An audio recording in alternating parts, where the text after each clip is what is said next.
You're watching The Ryan Silverfield Show, presented by AutoZone. Memphis strikes gold against Charlotte as the Tigers take down the 49ers. We'll recap that game, sit down with maybe the smartest man in the program, and look ahead to a road trip to San Antonio against UTSA. It's The Ryan Silverfield Show. Let's go.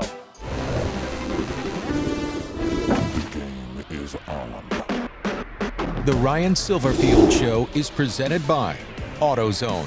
When you've got battery trouble, head to AutoZone, America's #1 battery destination. Get in the zone, AutoZone. Conway Services, official heating, cooling, plumbing, and electric partner of Tiger Athletics. Chick-fil-A, we didn't invent the chicken, just the chicken sandwich. RJ Young, technology solutions that power your business. And by Tennessee Lottery, turning dollars into dreams. What a run for our Tigers as they beat Charlotte in all the preseason goals. They're still alive. Hi, everybody. I'm Dave Woloshin. And I'm Doc Holliday. Let's take a look at the highlights. The Tigers looking to extend their 3-game winning streak, second ever matchup with Charlotte. Let's start early second quarter. Seth Hennigan to Demir Blankowski, who wins the race to the pylon for the 2-yard score. Touchdown pass number 90 for Hennigan, ties him with Brady White for the most in program history. Tigers tie the game at 7. Same score later in the second. Max Brown throwing over the middle. Bad idea because Elijah Herring read that like a book. First interception as a Tiger. Game was knotted at 7 at halftime. Third quarter, Mario Anderson briefly left the game with an injury, and with all the other hurt running backs, Memphis turns to true freshman Makari Bodiford. He rose to the occasion. 14-yard touchdown, first of his collegiate career. Tigers back on top, 14-7. Next drive, Anderson back in the game. Anderson back scoring touchdowns. 11 yards to pay dirt, 141 yards on the day for Super Mario. It's 21-7 Memphis. But now 21-14 in the fourth quarter when Cartevious Norton breaks the plane from 5 yards out. 21-all with about 8 minutes left. Same score, just over 3 to play. 49ers backed up deep in their own territory. Deshaun Purdy trying to find his man. Instead, DJ Bell comes up with maybe the defensive play of the year for Memphis. Insane concentration for the interception. Tigers kicked the field goal off the takeaway, but it took Charlotte just 2 plays to counterpunch. Hassan Wilson had a big game against Memphis last year. This 18-yard score gives the 49ers a 28-24 lead with 1:20 to play. Tigers need a touchdown, and they were keeping cool under pressure this whole drive. Hennigan over the middle to Anthony Lanphier, who makes a great catch for a 25-yard gain, which led to this. Hennigan going for his #1 target, drops a dime to Rock Taylor, 24-yard score. Tigers go 7 plays, 75 yards in just 49 seconds. They take a 31-28 lead with 31 seconds left. And oh yeah, Hennigan breaks the program record for passing touchdowns with that one. It's not over though. Charlotte just needs a field goal to tie, but they started at their own 4-yard line, and the Memphis defense seals the deal with a safety. A heart-stopping finish, but all that matters is the Tigers prevail 33-28 to improve to 7-1 overall. Let's hear some very happy post-game chatter. Found a way to win a football game. It's all said and done. Lots and lots and lots to be corrected. We could spend through the night here talking about things we got to get fixed and to improve upon. When it's all said and done, found a way to win. Going 1-0. That's all that matters. He really had a slant and go, but the DB was kind of playing him at like 5 yards. So we went up to him and just kind of one-stepped him from what I saw. One-stepped him and then went vertical. And they're in some type of quarters to the field. And the field safety was looking at Demir. And so I knew I had the one-on-one. And I told Mario to stay in and protect because I knew where I was going with the ball pretty much pre-snap. So I just dropped back and then Rock made a great play. That's how I saw it. How did you see it? I just see it go make a play because after the drop, my mentality was make the next play.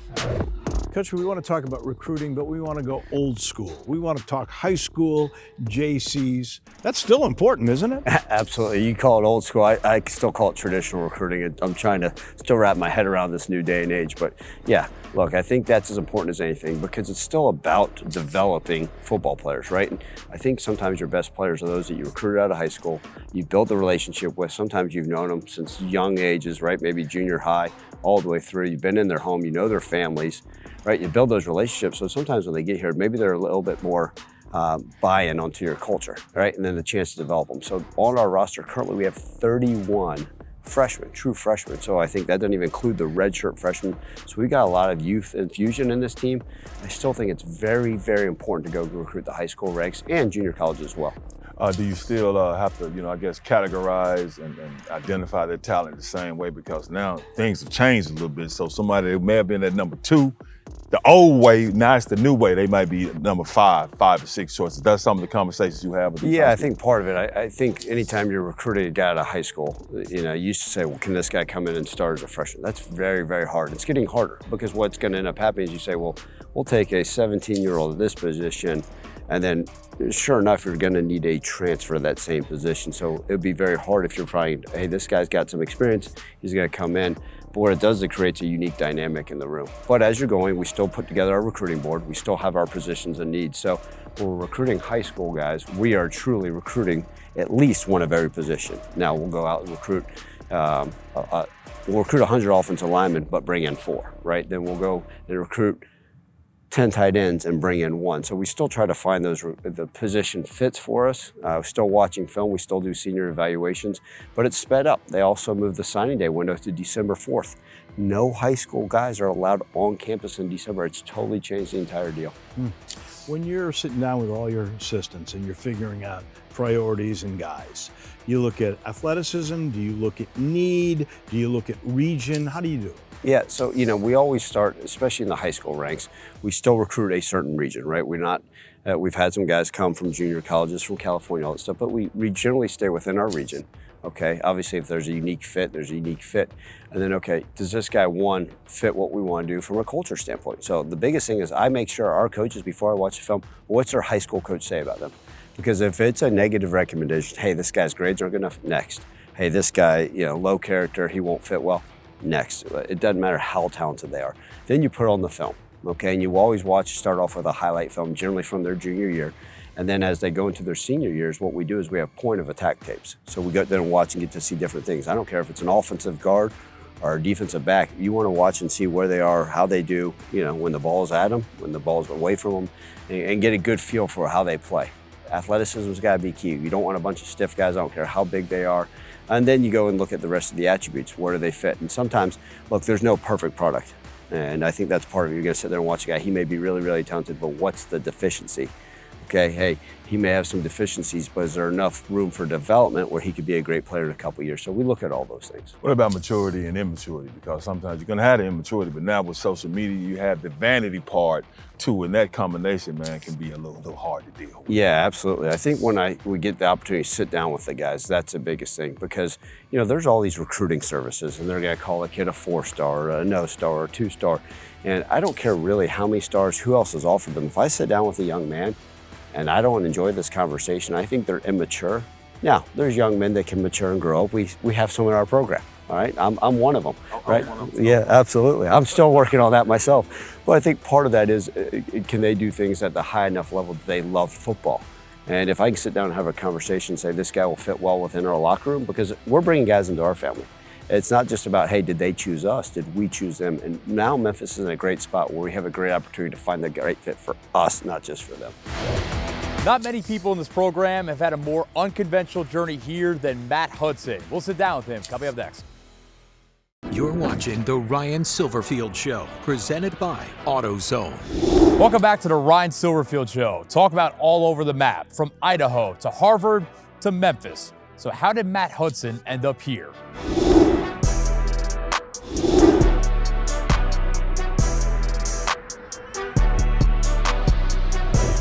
Matt Hudson, first and foremost, for people who don't know much about Eagle, Idaho, what's it like growing up there? It was pretty awesome. Idaho has a lot of mountains, a lot of lakes, so you're around that. And then Eagle's like a nice little suburban town right outside of Boise, so good community. You did grow up kind of right in the middle of those great Boise State teams, late 2000s. Did that have any influence on you as a young football player? Yeah, definitely. I mean, my family was season ticket holders back in the day, so back when Coach Marks was there, I saw him play when I was a youngin'. But we was always going to those games. Always like, you felt the community in Boise around Boise State football, because, you know, that's all we really had out there athletically to cheer on, so that definitely played a part. Hudson was a good high school football player, but never thought much about playing at the next level until one of his coaches gave him a nudge in that direction. He came up to me and said, you know, you probably have a future in doing this, and I made my first tape on Huddle, and then, you know, a week later I got a text on my phone from Yale University was the first school, and I had never heard of them at the time. Didn't even know what their logo was, but they came out to see me. They wanted me to play defensive end, actually. And I was like, dang, I probably should go through the actual recruiting process, get on Twitter, reach out to coaches so they can find me. When you saw the Yale logo for the first time, what school did you think it was? I thought it was BYU. Being from the Northwest, I was way more familiar with that school than Yale University all the way in Connecticut. Between high school and college, there was a pit stop at Fork Union Military Academy in Virginia. That did a lot for me. Fork Union Military Academy, it's a special place. It's a full-blown military school, no cell phone, so you're kind of just putting all distractions aside. You're with a group of, 35 other guys who have the same goal as you, and you're just kind of old school, just grinding every day. So, I mean, it taught me a lot, and it just kind of set you up to improve yourself as a man and as a football player, I'd say. Those were valuable lessons for Hudson as he went from one of America's most prestigious prep schools to one of the most iconic universities in the world, Harvard. They kind of honestly came in later in my recruiting process once I was done at Fork Union. I had an offer from Rice. Boise State was recruiting me, so I don't know. At that time I was focused on, I knew I could play ball. I wanted to go play ball and see how far it could take me. But my family kind of urged me to go on a visit to Harvard, and I got out there. I met my DC, who had been there for his entire coaching career, and he played ball there. I met him, talked to him, and I kind of fell in love with the culture of the place, and I felt like if I passed up on an opportunity to get a Harvard degree, I would look back at it and regret it. So I'm glad I made that decision. The balance of student and athlete is tough for any college football player, but that gets taken to another level at an Ivy League school. You definitely have to be on point with your time management. We would practice in the afternoon, so pretty much all morning would be focused on more academics. So knock all my work out, go to class in the morning, and then we have practice, come back in at nighttime, watch film with the other guys, and then repeat that cycle, and eventually you figure it out. Hudson studied applied mathematics his first 2 years before switching his major to economics, eventually graduating with honors from Harvard as a first-generation college grad at that. It means a lot. It's just big for, my family name and something that I'm really proud of. And I'm also really proud of the fact that I was able to, graduate a semester early and come to Memphis and be able to play some real big-time football and see how much impact I can have as a football player too. With a Harvard degree in hand, Hudson hit the portal with 1 year of eligibility remaining. Home was calling, along with other Power 4 programs. But in the end, the Gem State native found a new home in the Grind City. Boise State was recruiting me again, so that was kind of tough to not go home, but it was a way better fit here. I had like Duke, Syracuse were recruiting me, a bunch of other schools, but once I met Coach Hank and came out here, saw this place, and he kept recruiting me, and he made it clear that they were going to take me in here, treat me right, and I knew it was the right decision. I imagine the scheme, going back to that, because Hankins is obviously a linebacker guy. This became a very linebacker-heavy scheme this year. How appealing was that? That was definitely something I was looking to take advantage of. My old scheme was a lot different. I played a way different position. I was in the box a lot more, so definitely been a little adjustment here, playing in a new spot, just running new angles, doing different things I didn't do before, but I knew it would give me a lot more chances to make plays. He might be the smartest guy in the building, but don't get it twisted. Hudson wants all the smoke. I do definitely love hitting people, putting my face in there, playing linebacker, the right way. my old coach used to say, back when men were men, we just go and smash. So that's what I'm all about. It's been a wild ride all across the country that now sees Hudson as a key piece of this year's Memphis defense. But the time for reflection comes later. Right now, he's just trying to soak it all in. Kind of just trying to stay where my feet are and keep going and just keep my story going has been the main focus. Coach, tell me about your second leading tackler. This is a rare combination. Small town Idaho and then Harvard. Matt Hudson, it's pretty unique. Yeah, absolutely. That's not many of those guys you see that fit the roster bill, right? You're sitting there normally looking, let's check hometown. Wait, small town just outside of Boise, Idaho. Wait, how do you end up at Memphis? Wait, Harvard. Now, we are the Harvard of the Mid-South, as I tell everybody, right? A honors degree in economics from Harvard, in business. Just the type of guy that, said, hey, I want to go somewhere and play football at a really high level. And he kind of fell in love with the way we do things here, this system, and he's done a tremendous job. It's been a great addition. I love his physicality. Talk about it, because he'll knock your face in the dirt, man. Has he always been that since the moment he stepped on campus, put that helmet on, and we got physical in practice? He's an old school throwback type of guy. He's one of those linebackers that hey, I like to play physical. I hope they run the ball right at me every single play. And he's played through some nicks and injuries this year, but man, he just lines up and he plays with a physical demeanor. I'm always curious about how you and he got together, because here he is from Harvard. How does he end up at Memphis? Oh, I was making sure that wasn't a knock on me, like we can't carry on. No. How do you guys communicate, right? How do you have to, does he spell things out for you? No, I think that's part of it. You see, we study everybody that goes into the portal. And I think a lot of teams would sit there and say, oh, it's a linebacker from Harvard. Why watch him? There's no way he could play major Division I football. But we watched him, and you get to see a lot of those attributes that are showing up on Saturdays for us. And you sit there and say, man, obviously we know he's smart, right? He loves ball. He had to probably pay his own way to go to Harvard like a lot of those guys. Watch him. He fits exactly what we need. And so when he came here on his visit, we just hit it off. And, he has a great relationship with Coach Hankins. He fit well in the locker room. It's sitting there. We've got a unique blend of young men here, and he fits right in. He's done a phenomenal job. The Tigers are back on the road again as they hit the Alamo State to take on UTSA. We'll preview that game after the break. You're watching the Ryan Silverfield Show, presented by AutoZone. Let's take a look at the AutoZone road ahead. We now know an 11 o'clock game with Texas San Antonio, but they're tough at home. Yeah, absolutely. The UTSA Roadrunners, kind of people are asking about them. They're the ones that won the conference championship for a couple years. Now they come into our conference. They've had a head coach named Jeff Triller that's had a ton of success there.